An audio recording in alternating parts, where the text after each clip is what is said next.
Alors on va parler aujourd'hui d'un sujet qui intéresse tout le monde, l'argent. L'argent, est-ce que l'argent c'est bien, c'est mal?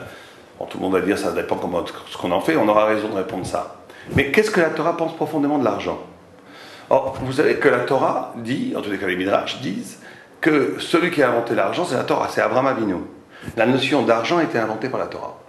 La Torah a proposé au monde de passer du stade du troc, où on échange un objet contre un autre objet, à une valeur neutre, qui s'appelle l'argent, qui va permettre de multiplier les échanges et de donner de la valeur à chaque chose. Et c'est la Torah qui a inventé l'argent, c'est Abraham Avinu qui a inventé l'argent. Et les textes nous disent que l'invention de l'argent est une très bonne chose, puisqu'elle nous spiritualise. Avant, au niveau sauvage, au niveau primitif, l'échange est réduit au désir. J'ai envie d'un verre, tu as envie d'une cuillère, on s'échange. Maintenant que l'échange passe par quelque chose d'abstrait, qui s'appelle l'argent, une valeur abstraite, elle rentre dans la conscience et l'inconscience humaine, la notion d'abstraction. Elle arrache l'homme de la sauvagerie, elle arrache l'homme de l'animalité. Donc l'argent a une faculté de spiritualiser l'homme. L'argent a aussi une faculté de rendre universel. L'argent, la notion de valeur, c'est valable partout. Ce n'est pas local. Donc on voit ici une dimension absolument spirituelle du pouvoir de l'argent, qui va être après perverti par l'homme, qui va être après se transformer par la capitalisation, l'avoir, le pouvoir, la mesquinerie, la radinerie, tout ce que vous voulez. Mais l'argent, en essence, est quelque chose qui élève l'homme, puisqu'elle l'arrache de l'état animal pour le rendre un état beaucoup plus divin, beaucoup plus raffiné, qu'est l'état de l'abstraction d'échange. Ça, c'est la première constatation. Mais beaucoup plus profondément, nos sages nous enseignent la chose suivante. La valeur fondamentale de l'argent, c'est précisément de donner de la valeur. L'argent est là, outre son caractère d'échange qui facilite les échanges, il a une autre dimension, c'est qu'il donne de la valeur à tout. Chaque chose va avoir un prix. Chaque chose va avoir une valeur. Et là, la Torah nous dit que ça va, matbea en hébreu, a pour racine teva, teva nature. Ça veut dire que ça va être non seulement une façon de dompter la nature, comme on l'a déjà dit, on va spiritualiser la nature, mais on va donner de la valeur à la nature. Alors en quoi est-ce que c'est important pour la Torah? Alors pour comprendre l'importance de cette notion d'argent, il y a un midrash où, vous savez qu'une fois par an, tout juif devait donner de l'argent. Il devait donner le martzita shekel, la moitié d'un shekel, qu'on donnait dans le Trumat Halishka, qu'on donnait dans le temple, et avec cet argent, tout juif, riche, pauvre, donnait la même chose. Ici, on était tous égaux, et avec cet argent, on achetait les korbanot pour toute l'année, entre autres. Tous les korbanot pour tous les korbanot mimim, les 2 korbanot du matin et du soir et de l'après-midi, les moussafim, pendant Shabbat et les fêtes, on achetait avec cet argent les korban qui étaient pour tout Am Israël. C'est pour ça que chacun devait donner un chetzi shekel. Et Dieu dit à Moïse, cet argent, mechaper nafsho, cet argent absoulam, pardonne les péchés. Et Moshe ne comprenait pas comment de donner une pièce d'argent va enlever la faute. Comment c'est possible? Et Dieu lui répond par un geste extraordinaire. Il prend une pièce de feu qu'il sort de son trône céleste, de son trône de la gloire, et il lui montre, et il dit, voilà le secret du martzita shekel. Cette pièce qui flambe. Et là, tu vas tout comprendre. Et Moshe comprend. Qu'est-ce qu'il comprend? Il comprend à ce moment-là que le feu a une faculté qu'a pas d'autres éléments dans la nature, qu'il rend tout feu. Le feu rend tout feu. Tout ce que le feu rencontre, il rend feu. Il transmuse les choses, il les rend feu. Et nous dit les Mefarshim que c'est ça que Dieu fait comprendre à Moïse. Il lui dit, le système de la valeur c'est très bien, mais il est à double tranchant, ça va dépendre. On va donner de la valeur à chaque chose. Et l'homme va être jugé comment il donne la valeur aux choses. En d'autres termes, si notre valeur c'est la Torah c'est le feu. Si, alors là, la valeur est formidable, parce que tout va devenir Torah. Tout ce qu'on va toucher, la réussite sociale, l'argent, le pouvoir, tout ce que vous voulez, si c'est transformé en Torah, aucun problème, c'est formidable. Au contraire, on va utiliser les éléments du monde comme véhicule, comme vecteur de la lumière thoraïque. Cette réussite sociale, cette entreprise, cette chose que je réalise, va être en vérité encore de la Torah, puisque la Torah a le pouvoir de rendre tout Torah. C'est le pouvoir de la valeur.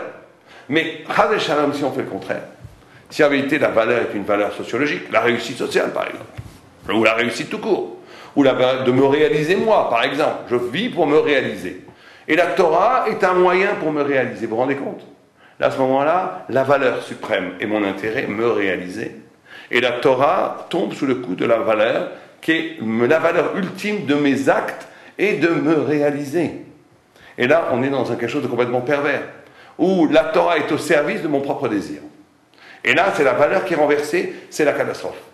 Et ça, c'est quelque chose qui a l'air simple, mais sur lequel on doit beaucoup réfléchir, où chaque personne doit méditer. Ma vie est organisée autour de valeurs. La vie de chacun d'entre nous est organisée autour de valeurs. Chacun a des valeurs. Et il mène sa vie par rapport aux valeurs qu'il considère les plus fondamentales.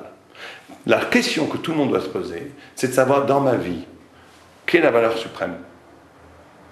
Si ce n'est pas la Torah, on a un problème. Si ce n'est pas la parole de Dieu, on a un problème. Quelle est la valeur suprême? Qu'est-ce qui me motive en dernière instance? On parle ici même de gens très religieux. On peut être très religieux et être motivé en première instance ou en dernière instance au plus profond. On peut être motivé par quelque chose qui n'a aucun rapport avec la Torah. Et la Torah tombe sous le coup de la valeur qui est l'ultime valeur de ma vie. Ça, c'est la catastrophe. Et tout le monde a ce problème. Rares sont les tzadikim dont toute la vie est structurée par une seule valeur, qui est la parole du Dieu vivant. C'est très difficile. C'est un travail de désengagement, de désintéressement, qui est énorme à faire. Mais il faut qu'on essaie de le faire. Parce que sans ça, toutes les actions qu'on fait n'ont plus de valeur, n'ont pas de valeur. Si je fais une action même très positive, mais que cette action très positive est structurée en amont, motivée en amont, par une valeur qui n'a aucun rapport avec la Torah, elle n'aura au Olam Haba, après 120 ans, quand on arrive en haut, on nous dit, monsieur, voilà, ici, on n'a rien, on n'a pas de Torah. Comment il n'y a pas de Torah? J'étudie la Torah toute la journée. Oui, mais vous avez étudié la Torah toute la journée, pourquoi? Parce que vous pensiez que comme ça, vous allez avoir de l'argent, vous allez avoir du kavod, de l'honneur, etc., etc. Donc, ici, votre Torah, elle est une Torah, on ne va pas dire que c'est rien, parce que l'olishma, il y a volishma. La force de l'acte a quand même une valeur en soi, mais infiniment petite par rapport à un acte de Torah, ou une mitzvah, ou une étude de la Torah, qui aurait été en amont la première motivation.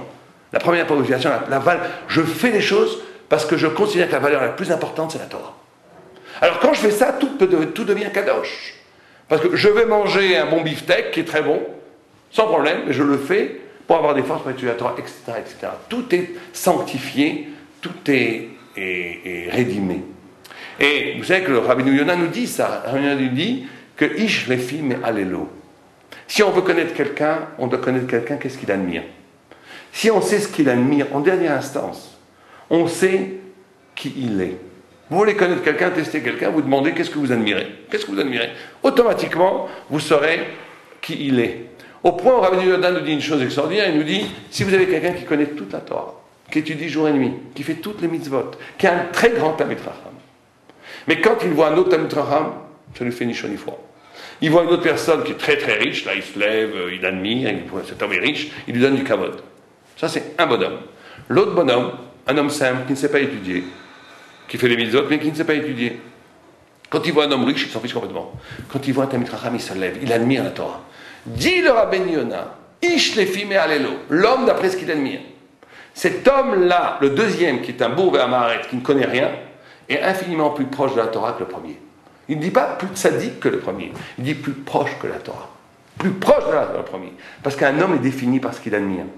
Ish lefi me'alelo, un homme est défini par ce qu'il admire. On va même aller plus loin que ça. Au Olam Haba, on n'a qu'une seule chose. Au monde futur, la seule chose qu'on reçoit, c'est ce qu'on a sacrifié pour.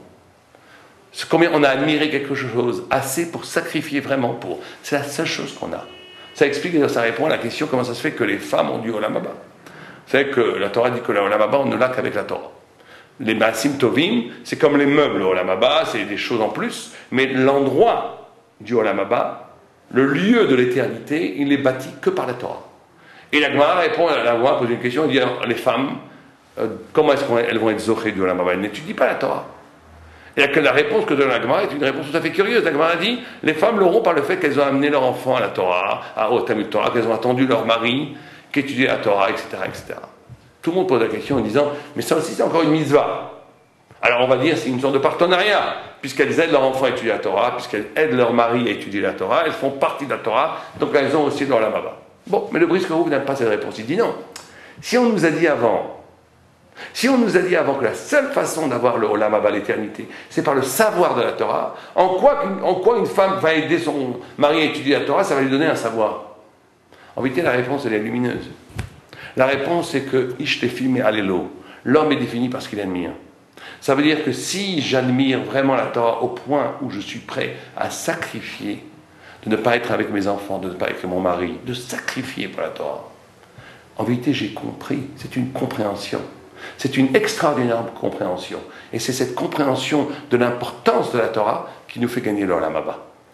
A contrario, quelqu'un qui étudie la Torah toute la journée, mais qui ne sacrifie rien pour ça, qui ne donne rien, qui le fait parce que la vie a fait qu'il a fait, eh bien il n'a pas de Torah. Il n'a pas de Torah. Olam Haba, il n'y a pas de Torah. Olam Haba, il n'y a que Ishtefi me alelo. Olam Haba, il n'y a que la Torah pour laquelle tu as sacrifié quelque chose. C'est ça la vraie compréhension. La vraie compréhension, c'est combien tu es prêt à donner pour. Ça, tu comprends vraiment. Quelqu'un qui fait... C'est la même réponse d'ailleurs pour ceux qui font des chèques. Ceux qui font des chèques pour les yeshivot, qui donnent de l'argent pour les yeshivot, qui donnent vraiment de l'argent pour aider les gens à étudier la Torah. On dit aussi qu'ils ont la même place que ceux qui ont étudié Olam Haba. Même question. Comment ils ont la même place? Ils ne comprennent rien. Ils n'ont jamais étudié. Ils ont étudié. En donnant de l'argent, tu as compris. Personne ne donne de l'argent s'il ne comprend pas l'importance de la Torah. Cette compréhension-là est la seule compréhension véritable qui reste au Olam Haba. Et c'est pareil dans chaque chose que l'on fait. La chose n'existe que si on le donne, que si on sacrifie pour. Le rapport à l'argent, ça va être ça. Le rapport à l'argent qu'on va avoir, ça va être le tzaddik, va avoir un rapport de tango divin. Il va manquer de l'argent, il va dire formidable, je n'ai pas assez d'argent pour Shabbat. Qu'est-ce que je fais avec ça? Frustration, tristesse, aigreur, ressentiment. C'est-à-dire que là, si je n'ai pas ce que je veux, la dernière, vous comprenez, l'ultime valeur c'est quoi? C'est d'avoir ce que je veux. Ou bien non. Je suis dans cette situation difficile, très, très difficile, personne n'est là pour juger, très difficile, c'est que Dieu a voulu que j'y sois. La valeur ultime c'est la Torah. La Torah c'est d'arriver à être un ange, je prends la Torah. Qu'est-ce que Dieu veut de moi dans cette situation? Je reçois $1 million, faut se méfier. Je gagnais $1 million, pourquoi? Qu'est-ce que Dieu veut de moi? Chaque rapport, le rapport avec l'argent va être un rapport avec le pouvoir, et ce rapport avec le pouvoir ou le non-pouvoir va être un rapport de réflexion, qu'est-ce que Dieu veut de moi? La valeur ultime c'est la Torah, l'argent ça n'a aucune importance. La Torah me teste dans mon rapport à l'argent. Est-ce que à ce moment-là, j'oublie tout, je veux l'avoir, la possession, et donc je deviens comme un bébé qui veut son choco, le bébé qui veut un gros bébé qui veut son jouet, qui crie je veux. Alors que j'ai complètement oublié l'élégance, le pourquoi tout ce jeu sociologique est fait, tout ce jeu économique est fait. Tout ce jeu économique, tout ce jeu sociologique est fait. Les milliards de dollars que brasse l'humanité dans le business n'est là que pour une seule chose. C'est un jeu. C'est un jeu, c'est une comédie. Ce n'est là que pour le tzaddik, qu'est-ce qu'il fait quand il n'a pas d'argent? Le tzaddik, qu'est-ce qu'il fait quand il a d'argent? Qu'est-ce qu'il fait de cet argent? Est-ce qu'il le transforme en Torah? Qu'est-ce qu'il fait avec ce manque d'argent? Est-ce qu'il le transforme en Torah? Ou est-ce qu'il tombe dans le pouvoir de l'argent, de la matière de l'argent? C'est sur ça qu'on est jugé. Un tzaddik est toujours libre. Parce qu'un tzaddik, il n'est jamais confronté à la matière. Qu'il ait de l'argent, qu'il n'en ait pas, il est toujours maître de la situation. Ce qu'il fait avec ce manque d'argent, ou ce qu'il fait avec cet argent, il le traduit en Torah, il le traduit en avoda, en travail sur soi-même, pour grandir, pour s'approcher de Dieu, parce que c'est la seule chose qui l'intéresse. Alevaï, un petit peu, allez-nous.